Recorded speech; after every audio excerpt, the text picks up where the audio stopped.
গল্পের শুরুতে অজ্ঞাত এক ব্যক্তিকে একটা টানেল দিয়ে পালাতে দেখা যায়। আসলে এটা ছিল একটা আন্ডারগ্রাউন্ড ল্যাব। এই ল্যাবে বহু মানুষকে ধরে এনে তাদের উপর উল্টাপাল্টা এক্সপেরিমেন্ট করা হতো। এমনই একটা এক্সপেরিমেন্ট ফেল্ড হয়ে যায়। এর ফলে জিওং নামের এই ছেলেটি একটা জম্বিতে পরিণত হয়েছে, অর্থাৎ তার মস্তিষ্ক কাজ করা বন্ধ করে দিয়েছে। এরপর একটা ব্রিজের উপর এই কাপলকে দেখতে পাই। হঠাৎ করেই তাদের গাড়ির টায়ার পাঞ্চার হয়ে গিয়েছিল।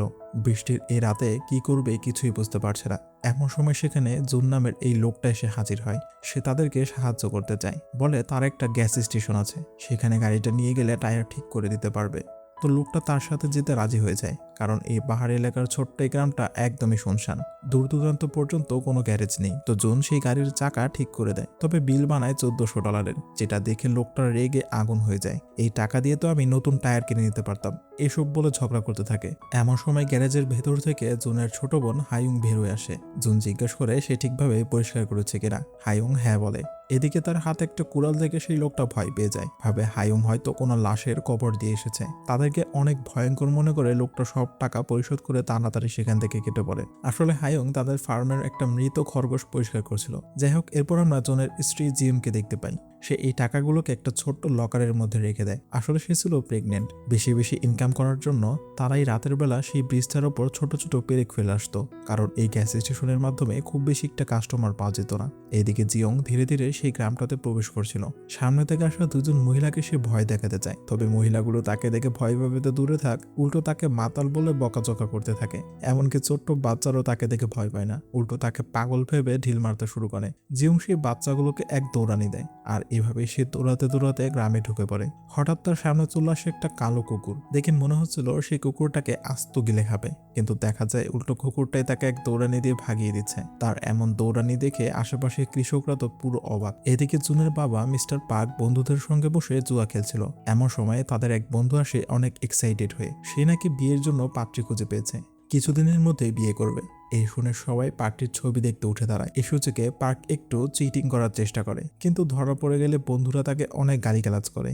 এরপর সে রাগ করে বাইরে চলে আসে। হঠাৎ পাবলিক টয়লেট থেকে অদ্ভুত আওয়াজ আসছিল। সে ভিতরে চেক করতে গিয়ে দেখে জিওং সেখানে বসে টিস্যু নষ্ট করছে। সে জিওংকে চোর ভেবে মারতে গেলে জিওং উল্টো তার উপরেই আক্রমণ করে দেয়। তাকে একটা কামড় দিয়ে এক দৌড়ে পালিয়ে যায়। সে দৌড়াতে দৌড়াতে হাইয়ুংয়ের সামনে গিয়ে পড়ে। সে তাকে বকাটি ভেবে একদম জায়গা মতো একটা লাথি মেরে বসে। ব্যথায় বেচারা একদম মূর্তির মতো দাঁড়িয়ে যায়। এর উপর আবার সেই কালো কুকুরটা দৌড়ে আসতে থাকে। এই দেখে ভয়ে দুজনেই দৌড়াদৌড়ি শুরু করে দেয়। গ্রামের কৃষকরা মনে করে আশেপাশে কোথাও রেস হচ্ছে। এদিকে হাইয়ুংয়ের আরেক ভাই সানকে দেখা যায়। সে শহরে চাকরি করত, কিন্তু বেচারার চাকরিটা চলে যাওয়ায় গ্রামে ফিরে আসছিল। হাইয়ুংকে তার দিকে ছুটে আসতে দেখে মনে করে তাকে স্বাগত জানাতে আসছে। এই দেখে সে অনেক বেশি খুশি হয়, কিন্তু হাইয়ুং তার পাশ কাটিয়ে চলে যায়। তখন সে তার পেছনে জিওংকে দেখে মনে করে জিওং তার বোনকে বিরক্ত করছে। তখন সেও তাদের পেছনে দৌড়াতে শুরু করে। এর মধ্যেই হাইয়ুং নিচে পড়ে যায়। এমন সময় জুন আবার ট্রাক নিয়ে যাচ্ছিল। ভুল করে সে জিওংকে ধাক্কা মেরে ফেলে দেয় পাশের একটা মাঠের মধ্যে। এরপর তো তিনজন একদম ভয়ে অবস্থা খারাপ। জিওং মরে গেলে তো জুনের জেল হয়ে যাবে, কিন্তু দেখা যায় জিওং উঠে দাঁড়িয়েছে। এমন সময় সেই কালো কুকুরটা আবারও ঘেউ করে উঠলে বেচারা প্রাণ বাঁচাতে এক দৌড় লাগায়। বাড়ি ফিরে জুন অনেক বেশি টেনশন করতে থাকে, ভাবে যদি জিওং পুলিশে কমপ্লেন করে তাহলে তো সে একদম শেষ। সান বলে এত ভয়ের কিছু নেই, ছেলেটা আমাদের বাড়ির ঠিকানাই জানবে না, এছাড়া ও হচ্ছে একটা ইফটিজার, আমাদের হাইয়ুংকে বিরক্ত করছিল। এমন সময় বাইরে সাইরেন বেজে ওঠে। দেখতে পাই অ্যাম্বুলেন্সে করে পার্ককে নিয়ে আসা হয়েছে। তারা জানায় মিস্টার পার্ক আহত হয়ে তাদের হসপিটালে ভর্তি হয়েছিল। এদিকে পার্ক তো একদম রেগে আগুন। সে বলতে থাকে ওই বজ্জাত ছেলেটাকে একবার শুধু হাতে পাই, তারপর মজা দেখাবো। এরপর সে এই ভ্যানের মধ্যে ঢুকে পড়ে। আসলে সে এটার মধ্যেই বসবাস করতে পছন্দ করে। তো তার একটা ইচ্ছে ছিল, সে মারা যাওয়ার আগে থাইল্যান্ডের বিচে ঘুরতে যেতে চায়। এমনকি সে বিচের ছবি দিয়ে রুম ভর্তি করে ফেলেছিল। তবে সেখানে যেতে তো অনেক টাকার প্রয়োজন, তাই সে শুধু মনে মনে কল্পনা করে বিচের অনুভূতি নিত। ওইদিকে হাইয়ুং তাদের গ্যারেজের ভেতর থেকে একটা অদ্ভুত আওয়াজ শুনতে পায়। এই আওয়াজটা পার্কও শুনতে পায়। এরপর তারা দুজন মিলে গ্যারেজে আসলে দেখে জিওং তাদের মুরগিগুলো খেয়ে ফেলছে। পার্ক তো তাকে দেখেই চিনে ফেলে, আরে এই তো সেই পাগলা ছেলেটা। এই বলে সে তাকে মারতে ছুটে যায়। এদিকে হাইয়ুং বাসার সবাইকে ডেকে নিয়ে আসে। জুন যখন দেখে জিওং তার বাবার সঙ্গে লড়াই করছে, তখন সে রাগে তাকে একটা জোরে লাথি মেরে বসে। এতে জিওং সোজা উড়ে গিয়ে একটা রডের মধ্যে আটকা পড়ে। এই দিকে সবাই তো প্রচন্ড ভয় পেয়ে যায়। সান বলে এত জোরে লাথি মারতে কে বলেছে, এবার তোমাকে জেলে যাওয়া থেকে কেউ বাঁচাতে পারবে না। জুন বলে আমি তো বাবাকে বাঁচানোর জন্য লাথি মেরেছি, ছেলেটার এই অবস্থা হবে সেটা কি আমি জানতাম। তো কথাবার্তার মাঝে জিও হঠাৎ নড়ে ওঠে। এই দেখে তার আরো বেশি ভয় পেয়ে যায়। এরপর তাকে গ্যারেজের মধ্যেই আটকে রাখে। সান বুঝতে পেরে যায় জিও আসলে একটা জম্বি, কিন্তু বাকিরা তো বুঝতে পারছিল না। তখন সে তাদেরকে ট্রেন টু বুসান মুভিটা দেখায় আর জম্বি কি সেটা বুঝিয়ে দেয়। এটা দেখার পর বুঝতে পারে কোনো জম্বি যদি কাউকে কামড় দেয় তাহলে সেও জম্বিতে পরিণত হয়। তো সবাই পার্ককে ভয় পেতে শুরু করে, কারণ তাকে জিওং কামড়েছিল। জিউন একটা ফ্রাই প্যান দিয়ে তার শ্বশুরের মাথায় একটা বাড়ি মেরে তাকে অজ্ঞান করে ফেলে। এরপর তাকে ধরাধরি করে সেই ভ্যানে আটকে দেয়, যেন সে জম্বিতে রূপ নেওয়ার আগেই তারা ব্যবস্থা নিতে পারে। তো পরদিন সবাই স্বাভাবিক আচরণ করলেও জুনের একদমই ভালো লাগছিল না। সে তো বড় ছেলে, তার একটু কষ্ট হচ্ছিল বাবার জন্য। সে বলে, বাবা জম্বি হোক বা যেটাই হোক, আমরা এইভাবে তাকে ফেলে রাখতে পারি না। তবে সান আবার একটু প্র্যাকটিক্যাল ভাবে। সে বলে, জম্বিদের প্রধান খাদ্য হচ্ছে মানুষের ব্রেন, আর বাবাকে সেখানেই কামড়টা দিয়েছিল। যদি তাকে এখন ছেড়ে দেই তাহলে আমাদেরকেও খেয়ে ফেলবে। এদিকে দেখা যায় পার্ক এখনো স্বাভাবিক আছে। সে ভ্যানের উপর জানলা দিয়ে বেরিয়ে আসে এবং সবার সাথে ব্রেকফাস্ট করতে বসে পড়ে। জিউন তো ফ্রাই প্যান নিয়ে একদম প্রস্তুত, একটু 19-20 হলেই মেরে ঠান্ডা করে দেবে। এমন সময় সে হাঁচি দেওয়ার জন্য মুখ খুললে সান ভাবে অ্যাটাক করবে। এর আগে সেই একটা কাঁচের গ্লাস দিয়ে অ্যাটাক করে বসে। এতে জুন রাগান্বিত হয়ে তাকে বাসা থেকে বের করে দেয়। এরপর হায়ুং আসে জিউংকে দেখতে। সে তার নাম জিজ্ঞাসা করতে থাকে, কিন্তু জিউং কোনো কথাই বলে না। এরপর সে তাকে একটা বাঁধাকপি খেতে দেয় আর নিজেই তার জন্য একটা নাম ঠিক করে দেয়। নামটা হচ্ছে জিম্বু। হায়ুং সেখান থেকে চলে আসলে কিছুক্ষণ পরেই আসে জিউন, আর সে তার সবগুলো দাঁত একদম উপড়ে ফেলে যাতে সে কাউকে কামড়ে দিতে না পারে। এদিকে ঘটে যায় এক অদ্ভুত ঘটনা। পার্ক ধীরে ধীরে যুবক হয়ে যাচ্ছিল। তার সাদা চুলও কালো হয়ে এসেছে। তার এমন শারীরিক পরিবর্তন দেখে তার বন্ধুরা একদম হতবাক হয়ে যায়। আসলে এসব সম্ভব হয়েছে জিউং এর কামড়ের ফলে। সে দ্রুত বাড়িতে এসে জিউংকে ধন্যবাদ জানায়, এমনকি খুশিতে সে নাচতে শুরু করে। সান বলে, বাবার মাথায় মনে হয় সমস্যা হয়েছে, জম্বি ভাইরাসটা ছড়াচ্ছে তার মাথায়। তো এরপর দেখা যায় পার্কের সেই বন্ধুটা যে কিনা নতুন বিয়ে করবে, সে এসে রিকোয়েস্ট করতে থাকে যেন তাকেও এভাবেই যুবক বানিয়ে দেয়। সে পার্ককে টাকার অফার করে, এমনকি থাইল্যান্ডে যাওয়ার একটা টিকিটের ব্যবস্থাও করে দিবে। এই শুনে তো পার্ক তার কথায় রাজি হয়ে যায়। এসব আবার আড়াল থেকে শুনছিল সান। এরপর পার্ক থাইল্যান্ডে যাওয়ার জন্য ব্যাগপত্র গোছাতে শুরু করে দেয়। তখন সেখানে তার বাকি বন্ধুরাও চলে আসে। তারাও যুবক হওয়ার জন্য কাকতি মিনতি করতে থাকে। কি একটা অবস্থা। তো পার্ক তারপর সবাইকে নিয়ে গ্যারেজে আসে, কিন্তু দেখে সেখানে জিওং নেই। আসলে তাকে একটু আগেই সান উঠিয়ে নিয়ে গিয়েছে। সে জিওংকে শহরে নিয়ে যাওয়ার প্ল্যান করেছে এবং তার মাধ্যমে অনেক টাকা ইনকাম করতে পারবে। কারণ জিওং এখন খুবই মূল্যবান একটা ওষুধ, যে কিনা বুড়ো মানুষকে যুবক বানিয়ে দিতে পারে। সে তো কোনো জাদুঘর থেকে কম নয়।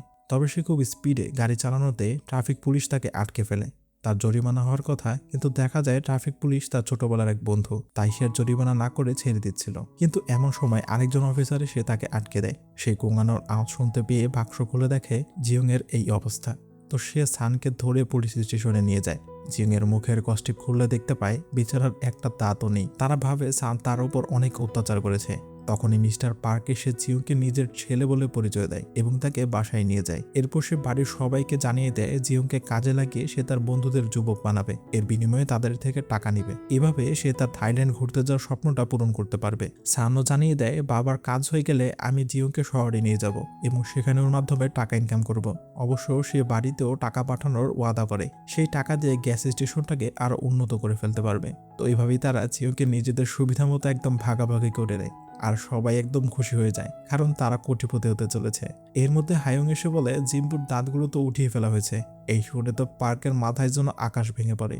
জিওং যদি কামড় দিতেই না পারে তাহলে ওর ব্যবসা করবে কিভাবে? এমন সময় আবার তার বন্ধুরাও সেখানে চলে আসে। তখন সে বুদ্ধি করে একটা প্ল্যান করে। তার এক বন্ধুর থেকে নকল দাঁত নিয়ে আসে এবং জিওং এর মুখে লাগিয়ে দেয়। এরপর সে তার বন্ধুদেরকে বলে, তোমরা গ্যারেজের বাইরে থেকে ভেতরে হাত দিবে, সেখানে একটা মেশিন আছে। সেই মেশিনের সাহায্যেই তোমরা যুবক হয়ে যেতে পারবে। প্রথমে একটু ব্যথা হবে।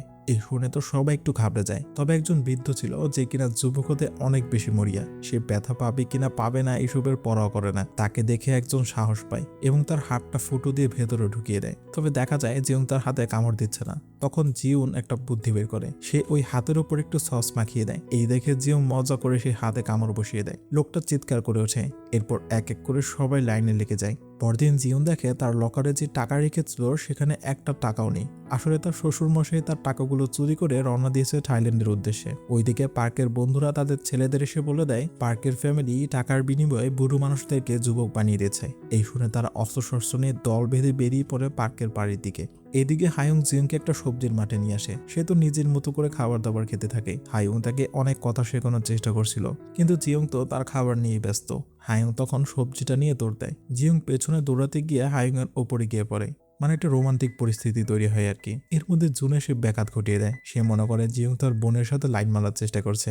এমন সময় দেখে গ্রামের সব ছেলেরা তাদের বাড়ির দিকে যাচ্ছে হামলা করতে। এই দেখে দ্রুত বাড়িতে ছুটে আসে। দেখা যায় দরজা জানালা বন্ধ করে চুপচাপ ঘরের মধ্যে বসে আছে, কিন্তু তারা যে ভয়টা পাচ্ছিল তেমন কিছুই ঘটে না।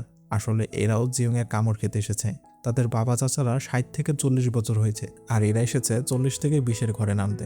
বুঝেন ব্যাপার। যাই হোক, শান্ত এই শুনে একদম অ্যাটিটিউড নিয়ে বের হয়ে আসে এবং সবাইকে লাইনে দাঁড়িয়ে যেতে বলে। তারপর দেখা যায় জিয়ং একে একে সবাইকে কামড়ে দিচ্ছে। তো এভাবেই তাদের দিনকাল চলতে থাকে। জিয়নের কামড় খেতে দূর দূরান্ত থেকেও মানুষ আসতো, আর এইভাবে তারা বেশ টাকা পয়সা ইনকাম করতে শুরু করে।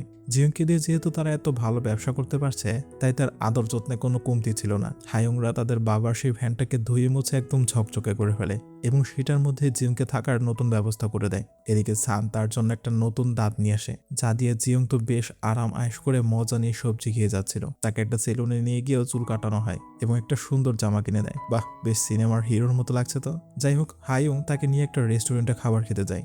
বাহির থেকে জিয়ংকে যতই সুন্দর লাগুক না কেন, ভেতরে তো সে ছিল একটা জম্বি। তো এর পরের দিন দেখা যায় পার্কে সেই বন্ধুটার বিয়ের অনুষ্ঠান হচ্ছে। সবাই সেই বিয়ের দাওয়াতে উপস্থিত হয়। তবে হঠাৎ করে জিয়ং এর কাছে যারা যারা কামড় খেয়েছিল তাদের সবার একসাথে গরম লাগতে শুরু করে। এমনকি পারলে সবকিছু ভেঙে একদম এসির ভিতরেই ঢুকে যায়। ওইদিকে হায়ং চলে আসে একটা জঙ্গলে। জিয়ং এর সাথে অনেক ইমোশনাল কথা শেয়ার করে। সবাই আমাকে আনলাকি বলে, কারণ আমার জন্মের সময় মা মৃত্যুবরণ করেছিল। এই বলে কান্না করতে থাকে। জিয়ংকে দেখে মনে হচ্ছিল সে কিছু একটা বলতে চায়, তাকে সান্ত্বনা দিতে চায়, তবে সে পারছিল না। এদিকে সান যখন দেখে জিয়ং বাড়িতে নেই, তখন সে দ্রুত তাকে খুঁজতে বেরিয়ে পড়ে। আসলে হায়ং ঠিক করেছে সে জিয়ংকে এই জঙ্গলেই ফেলে আসবে, কারণ সে চায় না তার পরিবার মিলে তাকে আর ব্যবহার করুক। তো সে জিয়ং এর হাতে একটা সবজি দিয়ে বলে এখান থেকে অনেক দূরে চলে যাবে। তবে জিয়ং তার পিছু ছাড়তে চায় না। তখন সে না পেরে তার দিকে ঢিল ছুঁড়ে মারে, বলে বলছি না চলে যেতে, আমাকে পিছু করবে না। জিয়ং তো ধমক খেয়ে বোকার মতো দাঁড়িয়ে থাকে। এইদিকে দেখা যায় সান চারিদিকে জিয়ংকে খুঁজে বেড়াচ্ছে পাগলের মতো। এক পর্যায়ে তাকে জঙ্গলের মধ্যে দাঁড়িয়ে থাকতে দেখে। এরপর তাকে ধরে বাস স্টেশনে নিয়ে যায়। তাকে এক জায়গায় বসিয়ে রেখে সে যায় টিকিট কিনতে। ওইদিকে সেই বিয়ের অনুষ্ঠানে সবাই একে অপরকে কামড়ে দিয়ে অদ্ভুত আচরণ করছিল।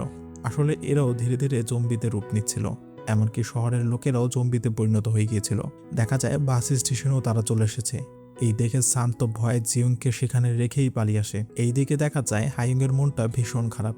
এমন সময় সেখানে একটা জম্বি চলে আসে। সে দৌড়ে জুন আর জিউনের কাছে চলে যায়। একজন পুলিশ এসে তাদের দিকে গান পয়েন্ট করে, কারণ তারাই সবাইকে কামড় খাইয়ে জম্বিতে পরিণত করেছিল। তবে দেখা যায় সেই পুলিশকেও একটা জম্বি এসে অ্যাটাক করে বসেছে। এরপর তারা সবাই দরজা জানলা বন্ধ করে একদম চুপ করে বসে থাকে। হায়ুং সানের একটা ডায়েরি বের করে, যেটার মধ্যে লেখা ছিল কি করলে জম্বিদের হাত থেকে রক্ষা পাবে। সেখানে দেখে মোটা কাপড় পরলে কামড় থেকে অন্তত বাঁচতে পারবে। এই দেখে দ্রুত ঘরের যত মোটা কাপড় ছিল সবগুলো পরে নেয়। এভাবে তারা একদম প্রস্তুতি নিয়ে নেয়। এদিকে সান একটা গাড়ির নিচে লুকিয়েছিল। এমন সময় তার ফোন বেজে উঠলে জম্বিরা সেই গাড়ির দিকে ছুটে আসতে থাকে। সে বুদ্ধি করে ফোনটাকে অন্যদিকে ছুড়ে মারলে জম্বিরা সেই দিকে চলে যায়। আর এই সুযোগে সান একটা ট্রাক নিয়ে তার বাড়ির দিকে রওনা দেয়। এরপর দিন পেরিয়ে রাত নেমে আসে। আরেকটা বিপদ ঘাড়ে চেপে বসে। জিউনের লেবার প্লেন উঠে গিয়েছে। সে জোরে চিৎকার করছিল, আর এই শব্দে জম্বিরা ঘরের ভেতর আসতে থাকে। এখন তাদের পালানো ছাড়া আর কোনো পথ নেই। তবে হঠাৎ করে জিউনের টাকার লকারটার কথা মনে পড়ে, তাই সে আবারও ঘরে ঢুকে পড়ে। জম্বিরা তার উপর অ্যাটাক করে দিলেও সে কোনো রকমে ফাইট করে বেরিয়ে আসে। এরপর তারা রুফটপের উপর দিয়ে হেঁটে গ্যারেজের ছাদে এসে পড়ে। ততক্ষণে সান তার গাড়ি নিয়ে সেখানে চলে আসে। সব জম্বিদের নজর তার দিকে শিফট হয়। দেখা যায় সে আতশবাজি ফাটিয়ে জম্বিদের মারার চেষ্টা করছে। তখন জুন চিৎকার করে বলতে থাকে, আরে বলদ কোথাকার, এটা গ্যাস স্টেশন, আতশবাজি একটা লাগলে বিশাল ধামাকা হয়ে যাবে। এই শুনে সান আতশবাজি নেভানোর চেষ্টা করে, কিন্তু কোনো লাভ হয় না। আকাশে বিশাল একটা বিস্ফোরণ হয়। এটা এত বেশি বড় ছিল যে শহরের সব জম্বিরা তাদের বাড়ির দিকেই হাঁটা দেয়। এর মধ্যেই জিয়ংও ছিল। এদিকে জিউনের অবস্থা খুবই খারাপ। তাকে দ্রুত হসপিটালে নিয়ে যেতে হবে। জুন আর সান জম্বিদের মনোযোগ আকর্ষণ করার জন্য জিউংয়ের কাপড় চোপড় পেঁচিয়ে তাদের ভিড়ে চলে যায়। এতে জম্বিরা কনফিউজড হয়ে পড়ে, কারণ জিউংয়ের কাপড় থেকেও তাদের মতোই জম্বিদের ঘ্রাণ আসছিল। দেখা যায় তারা কোনো রকমে গাড়িতে উঠে পড়েছে, কিন্তু একটা ছোট্ট ভুল হয়ে যায় গাধাগুলোর কারণে। গাড়ির লাইটটা চালু হয়ে যায়। এতে সব জম্বিরা তাদের গাড়িটাকে ঘিরে ধরে। তখন হায়ুং সামনে চলে আসে জম্বিদের মনোযোগ তার দিকে নিতে। ঘটেও তেমনটাই। জম্বিরা তাকে মারার জন্য ছুটে আসছিল। তারা হায়ুংয়ের উপর ঝাঁপিয়ে পড়ে। সে প্রায় মৃত্যুবরণ করবে। ঠিক সেই মুহূর্তে জিউং এসে তাকে বাঁচিয়ে নেয়। এইদিকে দুই ভাই ঘরে আসে ট্রাকের চাবিটা নিতে। ততক্ষণে জিউনের গাড়ির মধ্যে ডেলিভারি হয়ে যায়। বাচ্চার কান্নার আওয়াজে জম্বিরা সেই গাড়ির দিকে দৌড় দেয়, কিন্তু দেখা যায় হায়ুং সে গাড়ির সামনে এসে দাঁড়িয়ে পড়েছে। তার পাশে ছিল জিয়ং। অপরদিকে ঘরের ভেতরে জম্বিরা জুনের উপর অ্যাটাক করে দেয়। সে কোনো রকমের জানলা দিয়ে ট্রাকের চাবিটা বাইরে ছুড়ে মারে। সানকে দায়িত্ব দেয় পরিবারটার খেয়াল রাখতে। এরপরেই জম্বিরা তাকে ভেতরে টেনে নিয়ে যায়। এদিকে ফাইট করতে করতে হায়ং ক্লান্ত হয়ে পড়েছিল, তাই সে গাড়ির ভেতর চলে আসে। বাইরে থাকে একমাত্র জিয়ং। হায়ং ওকে ভেতরে আসতে বলছিল, কিন্তু জিয়ং ধীরে ধীরে হায়ংকে ভালোবেসে ফেলেছিল। সেই ভালোবাসার মানুষটাকে বাঁচাতে নিজেকে বলি দিতেও প্রস্তুত। এদিকে সান উল্টাপাল্টা ট্রাক চালিয়ে রিলার ট্যাঙ্ক লিক করে ফেলে। হায়ং জিয়নকে নিয়ে কোনোভাবে সেই ট্রাকে উঠে পড়ে। তখন জুনকেও ওই ট্রাকে দেখা যায়। সেও কোনোভাবেই বেঁচে এসেছে। এরপর তার সেখান থেকে পালাতে শুরু করে। হায়ং চাইছিল জিয়ংকে তাদের সঙ্গে নিয়ে যেতে, কারণ সে প্রায় মানুষে পরিণত হয়েছিল। এমনকি সে তাকে নাম ধরেও ডাকে। তবে কিছুই করার ছিল না তাকে বাঁচাতে গেলে সবাইকে মরতে হবে। তাই তারা জিয়নকে শত শত জম্বিদের মাঝখানের একা রেখে পালিয়ে আসে। তখন জিয়ন একটা লাইটার ধরিয়ে বিশাল একটা বিস্ফোরণ ঘটায়। এতে অনেক জম্বি মারা যায়। তো এরপর আমরা দেখি রাত পেরিয়ে সকাল হয়ে এসেছে। তারা গ্রাম থেকে অনেকটা দূরে চলে এসেছিল। এমন সময় দেখা যায় জুন ধীরে ধীরে জম্বিতে পরিণত হয়ে যাচ্ছে, কারণ গত রাতে সেই রুমে তাকেও একটা জম্বি কামড়ে দিয়েছিল। তারা সবাই গাড়ি থেকে নেমে যায়। জিউনের তার স্বামীর জন্য অনেক বেশি কষ্ট হচ্ছিল, কিন্তু কিছু করার নেই। এমন সময় তারা কারোর আওয়াজ শুনতে পায়, ভাবে আরো জম্বি আসছে, কিন্তু দেখতে পায় সেটা জম্বি না, তাদের বাবা পার্ক। সে থাইল্যান্ড থেকে ছুটি কাটিয়ে চলে এসেছে। তবে অলৌকিকভাবে সে জম্বিতে পরিণত হয়নি। অথচ জিয়ং যাদেরকে কামড় দিয়েছিল তারা প্রত্যেকেই জম্বি হয়ে গিয়েছিল। তখনই রেডিওতে একটা সরকারি ঘোষণা করা হয়। বলা হয় কোনো এক অজানা কারণে শহরের সবাই জম্বি হয়ে গিয়েছে। তবে কিছু মানুষ আছে যারা কামড় খাওয়ার পরেও জম্বি হয়নি। তাদের শরীর এই ভাইরাসটাকে মানিয়ে নিয়েছে। একমাত্র তাদের কামড়ই এই জম্বিগুলোকে আবারও সাধারণ মানুষে রূপান্তর করা যাবে। এই খুশির খবর শুনে তাদের মনে আনন্দের বন্যা বয়ে যায়। এরপর আমরা 6 মাস পরের দৃশ্য দেখতে পাই। হাইংয়ের পরিবার এখন জম্বি হান্টার, মানে জম্বি ধরে ধরে মানুষ বানায়। তাদের সাথে জিয়ংকেও দেখা যায়। সেই বিস্ফোরণে কোনো রকমে সে বেঁচে ফিরেছিল এবং সে এখন পুরোপুরিভাবে সুস্থ। সবকিছুই একদম ঠিকঠাক, শুধু মন খারাপ পার্কের। কারণ হচ্ছে তাকে প্রতিদিন শত শত নোংরা জম্বিদের কামড়াতে হয়। যাই হোক, সে কামড় দিতে থাকুক, আর তোমরা এই গল্পটাকে বেশি বেশি শেয়ার করে ছড়িয়ে দাও সবার কাছে। দেখা হচ্ছে পরের ভিডিওতে। সেই পর্যন্ত ভালো থেকো।